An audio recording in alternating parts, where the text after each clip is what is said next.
Hello, good morning. If my voice is visible, audible, then type yes in the chat box.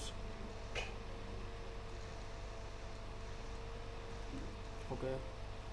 So, last લેક્ચરની અંદર આપણે thermal power plant અને food and beverages plant માટે અલગ અલગ continuous અને batch પ્રોસેસના અલગ અલગ મેન્ટેનન્સ ન કરવામાં આવે તો કેવા કેવા હેઝાર્ડસ જે છે ક્રિએટ થાય એના રિલેટેડ આપણે પોઈન્ટ્સ જોયા હતા.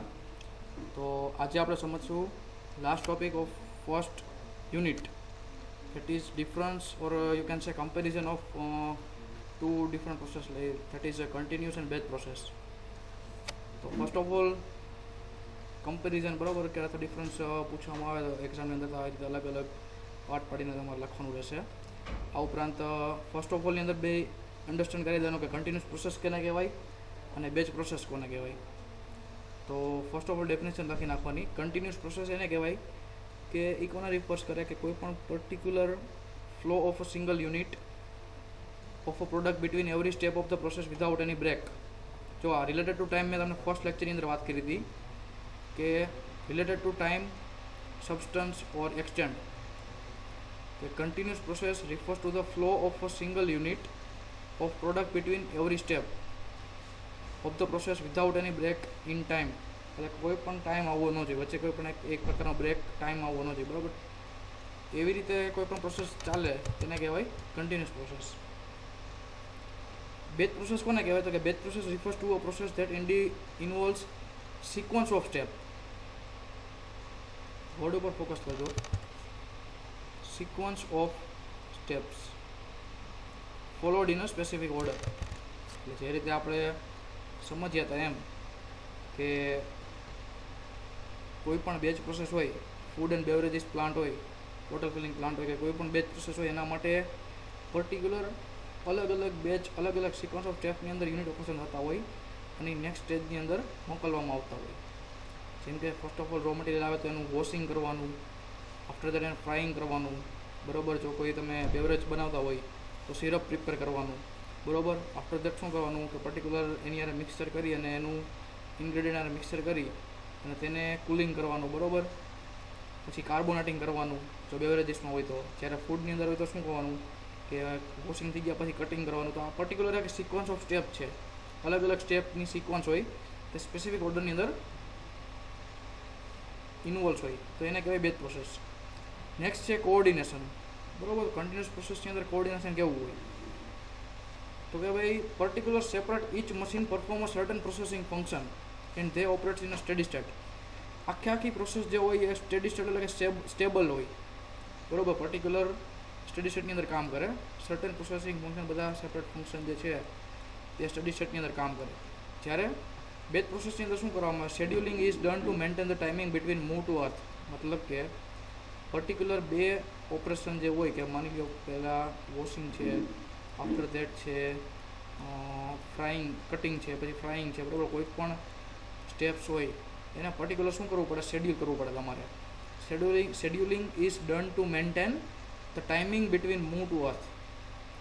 એટલે proper final product quantity produce કરવા માટે શેડ્યુલિંગ જે છે તે મેન્ટેન કરવું જરૂરી છે, એનું ટાઈમિંગ પ્લસ તેનું આખું શેડ્યુલ, બરાબર. તો this is all about coordination. કે કોઓર્ડિનેશન કેવું હોય પર્ટિક્યુલર પ્રોસેસની અંદર જે સેપરેટ મશીન્સ રાખેલા હોય એનું. તો કન્ટિન્યુઅસ પ્રોસેસની અંદર each machine perform certain processing function and તે operates in a steady state. Steady સ્ટેટની અંદર ઓપરેટ થાય. બધા મશીન કન્ટિન્યુ પ્રોસેસિંગ થતા હોય, બધા ફંક્શન પ્રોસેસિંગ કન્ટિન્યુ થતું હોય અને સ્ટડી સ્ટેટમાં ઓપરેટ થાય. જ્યારે આની અંદર શેડ્યુલિંગ કરવાના અલગ અલગ કે ભાઈ એટલા ટાઈમમાં પહેલી પ્રોસેસનું કમ્પ્લીટ થઈ જવું જોઈએ, પછી આટલા ટાઈમ પછી બીજી પ્રોસેસમાં એને લઈ જવાનું, like that. This is all about coordination. Next one is quantities produce. એટલે કે કેવી જથ્થો પ્રોડ્યુસ કેવો કેમાં થાય. કન્ટિન્યુઅસ પ્રોસેસમાં કેવો જથ્થો પ્રોડ્યુસ થાય ને બેચ પ્રોસેસમાં કેવો જથ્થો પ્રોડ્યુસ થાય.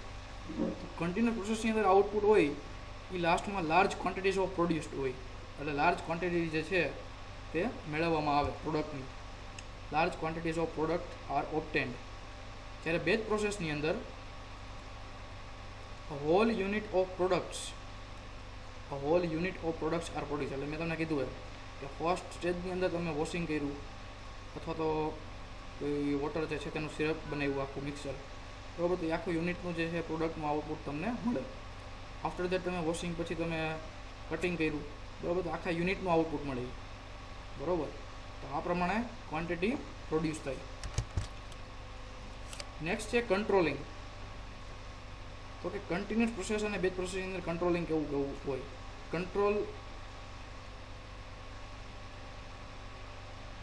કન્ટિન્યુઅસ પ્રોસેસની અંદર કંટ્રોલિંગ કરવા માટે રિક્વાયર્સ સોફિસ્ટિકેટેડ કંટ્રોલ સિસ્ટમ. એટલે sophisticated in type of comparatively batch process કરતાં થોડી કોમ્પ્લિકેટેડ હોય, બરાબર. જ્યારે બેચ પ્રોસેસની અંદર batch process can be controlled very easily.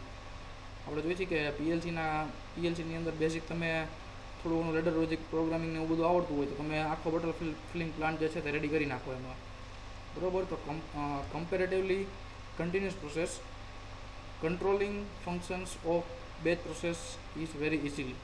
જ્યારે કન્ટિન્યુઅસ પ્રોસેસની અંદર કંટ્રોલિંગ કેવું હોય, કોમ્પ્લેક્સ અથવા થોડુંક સોફિસ્ટિકેટેડ, બરાબર, ક્વાઇટ ઇઝી. નેક્સ્ટ છે કન્ટિન્યુઅસ પ્રોસેસ એન્ડ બેચ પ્રોસેસના બીજા બાકીના પોઈન્ટ. વર્કફોર્સ એટલે છે કે કોઈ પણ કંપની અથવા કોઈ પણ પ્લાન્ટની અંદર જે વર્કફોર્સ કેટલો પ્રોવાઈડ કરવામાં આવે. વર્કફોર્સ એટલે એક ટાઈપનું આપણે ગુજરાતીમાં કહીએ તો એક પ્રકારનું માસ, એટલે મીન્સ કે ટૂંકમાં માણસો અથવા તો લેબર અથવા તો ઓપરેટરની કેટલી જરૂર પડે એમ, ઇન શોર્ટ, બરાબર. તો continuous process is generally available in full automated plants, બરાબર. જનરલી કન્ટિન્યુઅસ પ્રોસેસ જે હોય એ ઓટોમેટેડ હોય આખી, બટ જો ન હોય તો કન્ટિન્યુઅસ પ્રોસેસ માટે large workforce will be necessary. એટલે ઓપરેટર જે છે, વર્કર છે તો અથવા લેબર, તો તેની જે માત્રા જે છે તે large workforce will be necessary. જો ફૂલ્લી ઓટોમેટેડ પ્લાન્ટ હોય નહીં તો.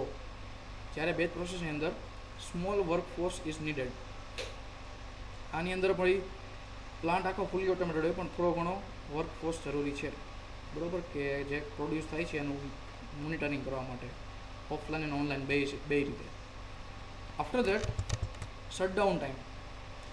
કન્ટિન્યુઅસ પ્રોસેસની અંદર શટડાઉન ટાઈમ રેર આવતો હોય, એટલે મીન્સ કે શટડાઉન મેન્ટેનન્સ કરવા માટેનો ટાઈમ જે છે તે રેર આવતો હોય, બહુ ઓછા ટાઈમે કરવું પડે, બરાબર. જ્યારે બેચ પ્રોસેસની અંદર કન્ટિન્યુ કરવું પડે, ઓફન એટલે કે વારંવાર. એનું કારણ શું? કારણ કે એક બેચ આખી કમ્પ્લીટ થઈ જાય પછી નેક્સ્ટ બેચમાં આઉટપુટ આપે એનું, બરાબર. તો એનું આખું જે મેન્ટેનન્સ મીન્સ કે ટૂંકમાં એ જે છે તેના જે ફંક્શન્સ જે બધા હોય, ઇક્વિપમેન્ટ જે હોય તે વધારે ટૂંકમાં યુઝ થાય, એટલે એના માટે મેન્ટેનન્સ કરવું વધારે જરૂરી છે, વારંવાર શટડાઉન કરવું. નેક્સ્ટ છે કોસ્ટ ઓફ ફેક્ટરી ઇક્વિપમેન્ટ. ફેક્ટરીના ઇક્વિપમેન્ટમાં કોસ્ટ ખર્ચો કેવો હોય, બરાબર. કન્ટિન્યુઅસ પ્રોસેસની અંદર ફેક્ટરી ઇક્વિપમેન્ટના ખર્ચો જે છે તે વધારે હોય, જ્યારે બેચ પ્રોસેસની અંદર ખૂબ જ ઓછો હોય. કારણ કે કન્ટિન્યુઅસ પ્રોસેસની અંદર વધારે હોવાનું કારણ એ છે કે આ ક્યારેય વિધાઉટ બ્રેકિંગ ઇન ટાઈમ આ કન્ટિન્યુઅસ વર્ક કરે છે, જ્યારે આ પર્ટિક્યુલર ટાઈમના અમુક ફિક્સ પોર્શનમાં કામ કરે છે, બરાબર. તો આની અંદર લો કોસ્ટની જરૂર પડે, જ્યારે આની અંદર હાઈ કોસ્ટ ઇક્વિપમેન્ટની જરૂર પડે. કન્ટિન્યુઅસ પ્રોસેસનું એક્ઝામ્પલ શું? તો કે thermal power plant. Material feeding in બોઇલરથી લઈ અને જનરેટર સુધી આપણે જે સમજ્યા હતા એ બધું એ થર્મલ પાવર પ્લાન્ટ જે છે તે કન્ટિન્યુઅસ પ્રોસેસનું એક્ઝામ્પલ છે. જ્યારે ફૂડ એન્ડ બેવરેજીસ પ્લાન્ટ જે છે, બટર ફિલિંગ પ્લાન્ટ લઈ લો તમે, બરાબર, તો એ બેચ પ્રોસેસનું એક્ઝામ્પલ છે. તો લાસ્ટમાં આવી રીતે એક્ઝામ્પલ સમજાવી દેવાના. તો આ this is all about comparison of continuous process and batch process. તો કમ્પેરિઝનમાં કાંઈ તમને ક્વેરી હોય જયદીપભાઈ તો તમારી ક્વેરી ટાઈપ કરી શકો છો, otherwise yes or okay type કરી શકો છો જો સમજાઈ ગયું હોય તો. આખું કમ્પ્લીટ સમજાઈ ગયું કમ્પેરિઝન? ઓકે. તો અહીંયા આપણું ફર્સ્ટ યુનિટ જે છે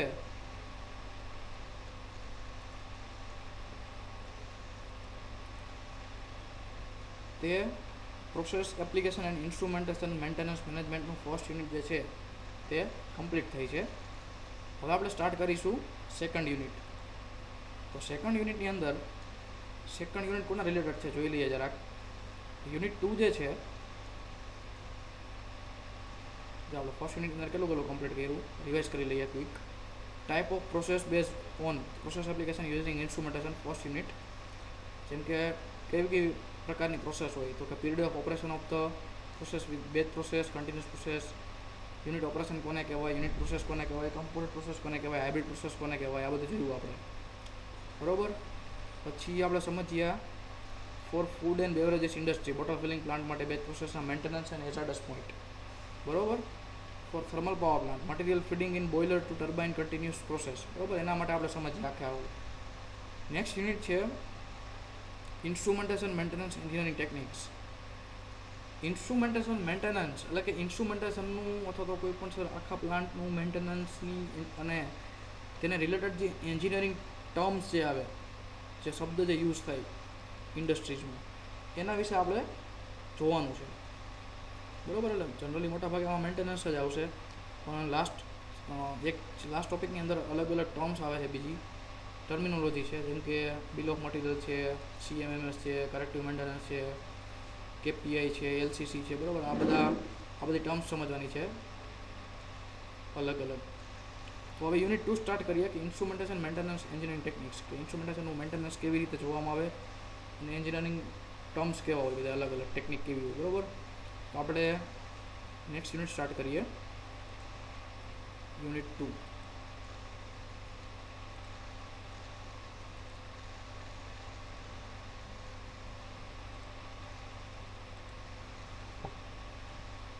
યુનિટ 2 જે છે ઇન્સ્ટ્રુમેન્ટેશન મેન્ટેનન્સ એન્જિનિયરિંગ ટેકનિક. બરાબર. એની અંદર જનરલી શું જોવાનું છે, time base maintenance, event base maintenance and list of terminology. અલગ અલગ થોડા રિલેટેડ ટુ એન્જિનિયરિંગ ટેકનિક્સને વપરાતા શબ્દ એટલે કે પદ. બરાબર. એના વિશે આપણે સમજવાનું છે. તો સ્ટાર્ટ કરીએ. What is maintenance? મેન્ટેનન્સનું ગુજરાતી થાય જાળવણી. જાળવણી શું છે? જાળવણી કોને કહેવાય? It is process in which equipment or instrument maintain satisfactory work condition. કે મેન્ટેનન્સ એક એવી પ્રવૃત્તિ છે કે જેની અંદર કોઈ પણ ઇક્વિપમેન્ટ એટલે કે કોઈ પણ સાધન અથવા કોઈ પણ ઇન્સ્ટ્રુમેન્ટ સંતોષકારક રીતે તેની કાર્યસ્થિતિ જાળવી રાખે છે. બરાબર. આ ડેફિનેશનનો ગુજરાતી બોલ્યો. આ એક એવી પ્રવૃત્તિ છે કે જેની અંદર કોઈ પણ ઇક્વિપમેન્ટ, કોઈ પણ સાધન અથવા કોઈ પણ ઇન્સ્ટ્રુમેન્ટ પોતાની પોતાની કાર્યસ્થિતિ સંતોષકારક રીતે જાળવી રાખે છે. મેન્ટેનન્સ એટલે કે જાળવણીની અંદર જનરલી નીચેના દર્શાવ્યા મુજબના પોઈન્ટ્સ ધ્યાનમાં લેવામાં આવે છે, જેની અંદર મેન્ટેનન્સમાં કઈ વસ્તુ હોય, જેનું ટેસ્ટિંગ કરવામાં આવે, કેલિબ્રેશન કરવામાં આવે, ઇક્વિપમેન્ટ અથવા ઇક્વિપમેન્ટના અલગ અલગ ભાગ જે હોય એને રિપ્લેસ કરવામાં આવે, લુબ્રિકેશન કરવામાં આવે છે જરૂર પડે ત્યાં. આપણે જોયું હતું થર્મલ પાવર પ્લાન્ટ અને બોટલ ફિલિંગ પ્લાન્ટનો લુબ્રિકેશનનો પોઈન્ટ હતો. ક્લિનિંગ કરવામાં આવે, ક્લિનિંગનો પોઈન્ટ હતો ડસ્ટનું ક્લિનિંગ. અરેન્જમેન્ટ કરવામાં આવે, ગોઠવણી અલગ અલગ. રિપેરિંગ કરવામાં આવે જો બગડી ગયું હોય તો આ બધી વસ્તુ જે છે તે કેનામાં ઇન્ક્લુડ થાય? મેન્ટેનન્સના અલગ અલગ આના કાર્યો કહેવાય. જેમ કે મેન્ટેનન્સ કરવામાં હોય તો આ બધી વસ્તુનો યુઝ થાય. એમ maintenance is needed for increase life span of instrument or plant.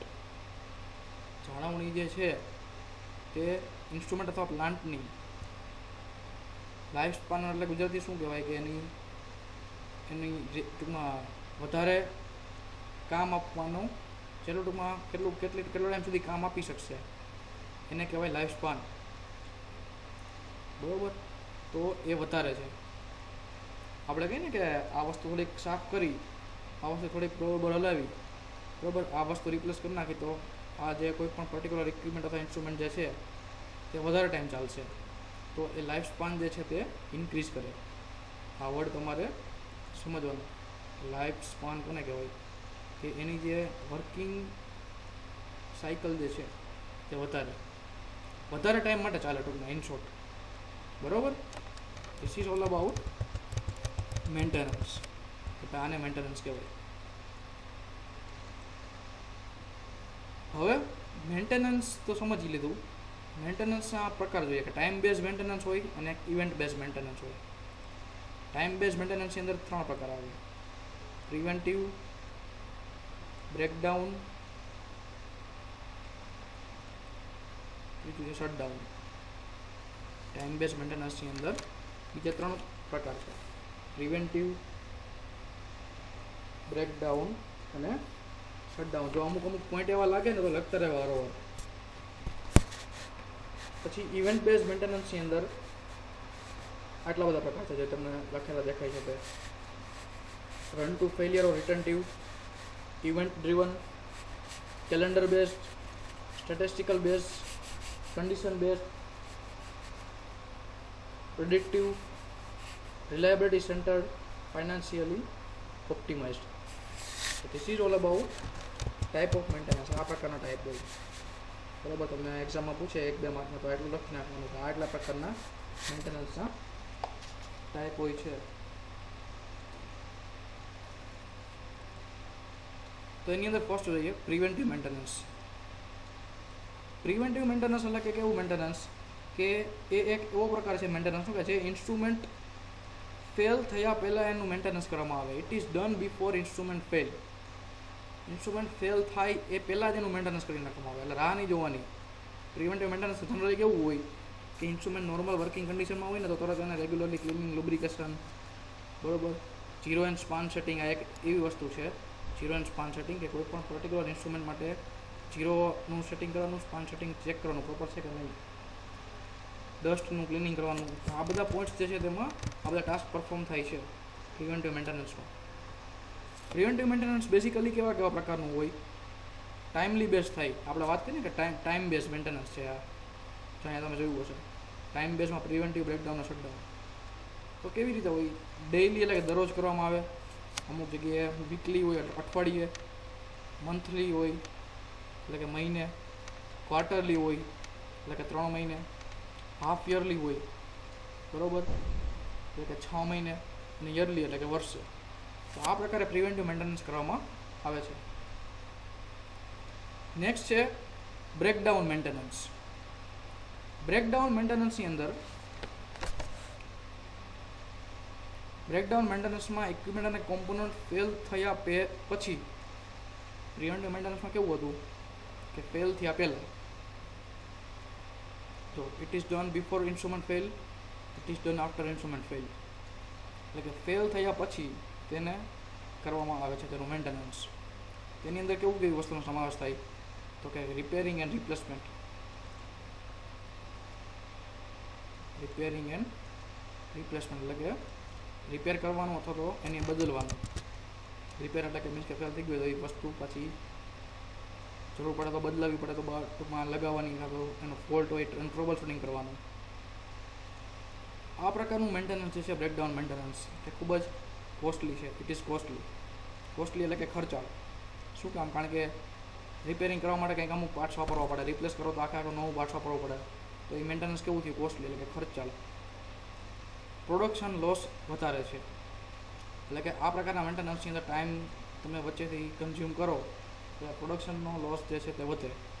શું કામ? કારણ કે તમારે આને અલગથી ટાઈમ દેવો પડે ઇન્સ્ટ્રુમેન્ટને પાછું રિપેર અથવા રિપ્લેસ કરવા માટે, જેથી કરીને પ્રોડક્શન કન્ટિન્યુ થતું હોય એમાં થોડોક ટાઈમ લાગે, એટલે પ્રોડક્શન લોસ જે છે તે વધારે છે.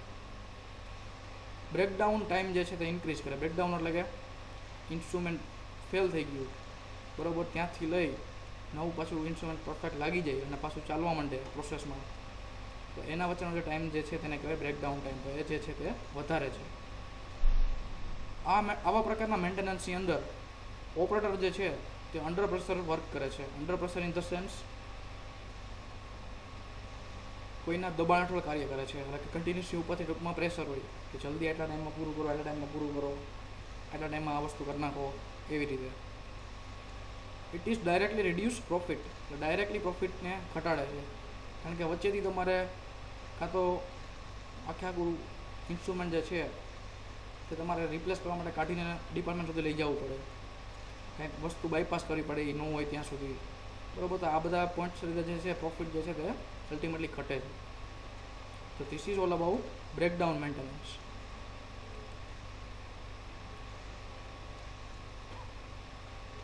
નેક્સ્ટ છે શટડાઉન મેન્ટેનન્સ. શટડાઉન મેન્ટેનન્સની અંદર કેવું હોય કે સામાન્યપણે કોઈ કન્ટિન્યુઅસ પ્રોસેસ એટલે કે સતત પ્રોસેસ જે હોય તે સમય સાથે ચાલે છે, સમય સાથે ટૂંકમાં કામ કરે. અને આ સમયગાળા દરમિયાન પ્લાન્ટ બંધ થયા વગર સતત ચાલુ હોય છે. એટલે કે generally any process works continuously and in this time period plant work without of, એટલે કે પ્લાન્ટ બંધ થયા વગર સતત ચાલુ હોય છે. જ્યારે આ સમયગાળો પૂરો થાય છે ત્યારે પ્લાન્ટ ટૂંકા ગાળા માટે શટડાઉન એટલે કે બંધ થાય છે. when this time complete at that time for short time of period plant shutdown એટલે કે off for maintenance. અને આ શટડાઉન સ્થિતિમાં જે મેન્ટેનન્સ કરવામાં આવે તેને શું કહેવાય? Shutdown maintenance. આ વર્ડ તમે ઘણીવાર સાંભળ્યો હશે કે પ્લાન્ટ શટડાઉનમાં આવે, આનો પ્લાન્ટ શટડાઉનમાં આવે અત્યારે, બરાબર. તો એ જ વસ્તુ કે કન્ટિન્યુઅસ સતત સમયની સાથે ચાલતું હોય સતત પ્રોસેસ, તો સમયગાળા દરમિયાન પ્લાન્ટ બંધ કરવામાં આવે છે. અને બંધ થયા વગર ખરેખર પ્લાન્ટ ચાલુ હોય તો વચ્ચે શું કરવામાં આવે? એ ટાઈમ પૂરો થાય ફિક્સ એટલે એને બંધ કરવામાં આવે. અને એ મેન્ટેનન્સ જે એ સ્થિતિમાં જેને મેન્ટેનન્સ કરો ત્યારે જાળવણી, તો એને કહેવાય શટડાઉન મેન્ટેનન્સ. શટડાઉન મેન્ટેનન્સમાં કંઈ કે જો શટડાઉન મેન્ટેનન્સની અંદર નીચેના અલગ અલગ એક્ટિવિટી જે પ્રવૃત્તિઓ જે છે તે જોવા મળે છે. પ્લાન્ટની અંદર અલગ અલગ લૂપનું ઇન્સ્ટોલેશન, એટલે કે ન્યૂ લૂપ ઇન્સ્ટોલેશન, એટલે કે લૂપ જે મારેલી હોય બરાબર, અલગ અલગ બધી પ્રેશર લેવલ, ટેમ્પરેચર, ફ્લોની બધાનું. Replacement of line instrument like orifice, check valve, control valve. Line instrument એટલે કે પાઇપની અંદર જે ઇન્સ્ટ્રુમેન્ટ ઇન્સ્ટોલ કરેલા હોય તે, બરાબર. કોઈ પણ મીટર છે, flow meter, like that. Replacement of line instrument like orifice, check valve, control valve. After this maintenance, probability of failure or breakdown of equipment instrument decreases. એટલે કે શટડાઉન મેન્ટેનન્સમાં સમગ્ર પ્લાન્ટના દરેક ઇન્સ્ટ્રુમેન્ટને, દરેક લૂપને મેન્ટેનન્સ હેઠળ લેવામાં આવે છે. તેથી પછીના સમયગાળામાં ઇન્સ્ટ્રુમેન્ટની બ્રેકડાઉન અથવા ફેલ થવાની શક્યતા ખૂબ ઓછી થઈ ગઈ છે.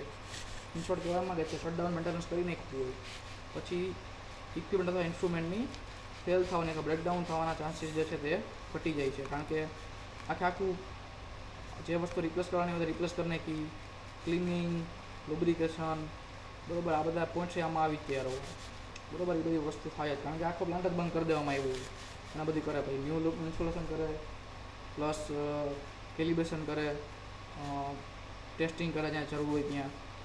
તો ત્યારે ઇન્સ્ટ્રુમેન્ટ જે ફેલ થવાની પ્રોબેબિલિટી જે છે તે ડિક્રીઝ થઈ જાય છે, એટલે કે ઘટી જાય છે. શટડાઉન મેન્ટેનન્સ ઇન્સ્ટ્રુમેન્ટ અથવા પ્લાન્ટનો લાઈફ સ્પાન જે છે, તો કે જીવન, આપણે જે વાત કરીએ એમ ઓપરેટિંગ એની ટૂંકમાં ઓપરેટ થવાની ટૂંકમાં એની કેપેબિલિટી એ ઇન્ક્રીઝ કરે છે. લાઈફ સ્પાન એટલે જીવનચક્ર એક ટાઈપનું, પ્યોર ગુજરાતી વર્ડ એવો જ છે કંઈક. It increase life span of instrument અથવા પ્લાન્ટ અથવા ઇન્સ્ટ્રુમેન્ટની લાઈફ સ્પાન જે છે તે વધારે છે. પ્રોડક્ટની ક્વોલિટી અને ક્વોન્ટિટી પણ વધારે છે, કારણ કે આખું નવું તમે મીન્સ કે ટૂંકમાં નવા ટાઈપનું થઈ જાય પછી ચાલુ કરો. એટલે શટડાઉન પછી ટૂંકમાં પ્લાન્ટ ચાલુ થયો હોય તો આખું નવા ટાઈપનું જ થઈ જાય. નવા ટાઈપનું in the sense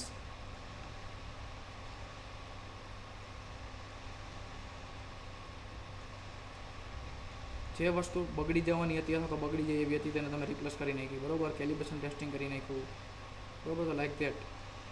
safety for worker in plant. Shutdown મેન્ટેનન્સની અંદર બધું બંધ હોવાથી કામદારો માટે એટલે કે વર્કર માટે પ્લાન્ટની અંદર સેફ્ટી સલામત રહે, જે પ્લાન્ટની અંદર જે વર્કર જે છે તે સલામત રહે છે, બરાબર. તો this is all about shutdown maintenance. તો આ હતા ટાઈમ બેઝ મેન્ટેનન્સ, બધા પ્રિવેન્ટિવ મેન્ટેનન્સ, બ્રેકડાઉન મેન્ટેનન્સ અને શટડાઉન મેન્ટેનન્સ. અહીં સુધીમાં કોઈને કાંઈ ડાઉટ હોય અથવા તો સમજાઈ ગયું હોય તો યસ ઓર ઓકે ટાઈપ કરો, અધરવાઇઝ ડાઉટ પૂછો. જયદીપભાઈ, બધું સમજાઈ ગયું?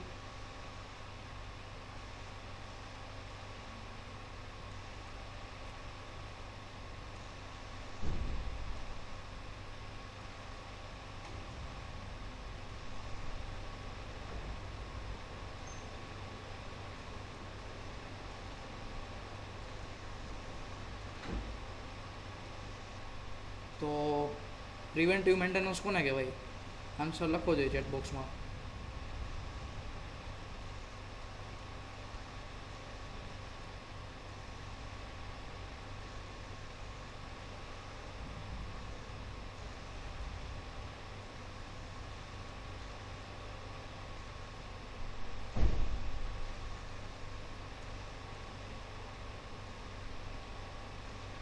તમારા શબ્દોમાં તમને જેવું આવડે એવું ચેટ બોક્સમાં આન્સર લખો. ચેટ બોક્સમાં આન્સર.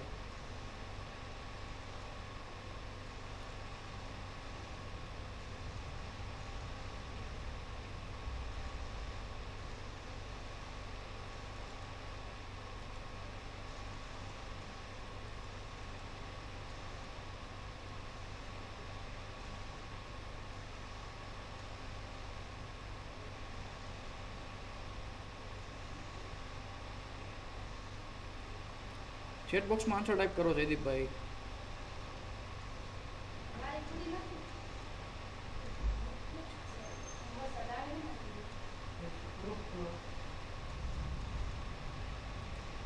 કિલો 130 થઈ ગયા છે. એને કહેતો 135. કહેતો દિવસ તરીકે અસાઇનમેન્ટ સબમિટ કરી પછી નેક્સ્ટ લેક્ચર લેવા. એક જ ચાન્સ છે એક જ છે. આ બધાને મેં પર્સનલી મેસેજ કર્યા હતા, તો નથી કંઈ રિસ્પોન્સ હતા, નથી આમાં ફાધરને ફોન કરવો બધાને રાવને કહી દીધું નેક્સ્ટ લેક્ચર નથી કહી દીધું એને કહી દીધું નેક્સ્ટ લેક્ચર નથી. હવે એના પેરેન્ટ્સને ફોન કરો.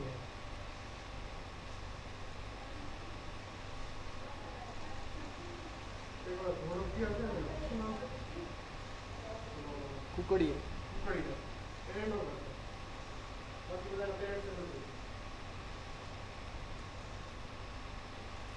હા, તો જયદીપભાઈ તમે આન્સર લખો, આન્સર ટાઈપ કરો. પ્રિવેન્ટિવ મેન્ટેનન્સ કોને કહેવાય? કોઈ પણ ઇન્સ્ટ્રુમેન્ટ ખરાબ થવાનું હોય તે પહેલાં તેનું મેન્ટેનન્સ કરવામાં આવે તેને. હા, બરોબર છે. Okay, good. તો આજના લેક્ચરમાં આપણે અહીં સુધી રાખી જયદીપભાઈ. નેક્સ્ટ લેક્ચરથી આપણે ઇવેન્ટ બેઝ મેન્ટેનન્સ જે હતું ને,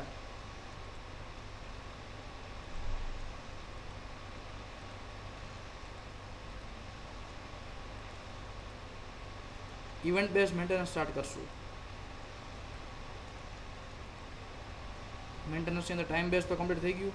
ઇવેન્ટ બેઝ મેન્ટેનન્સ નેક્સ્ટ લેક્ચરથી સ્ટાર્ટ કરીશું. અને આના પછીનો લેક્ચર જે છે તે તમારે નથી, ઇન શોર્ટ કેન્સલ થયો છે, બરાબર? તો આજે અહીં સુધી જ છે.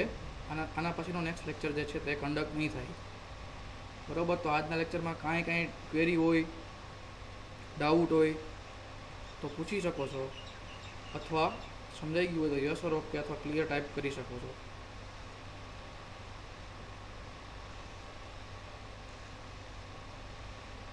તો મીટિંગમાંથી તમારે હવે લેફ્ટ થવું હોય તો થઈ શકો છો, અને નેક્સ્ટ લેક્ચર નથી એટલે લિંક શેર કરવામાં નહીં આવે. અને અહીં સુધી જ છે આજના દિવસમાં, બરાબર?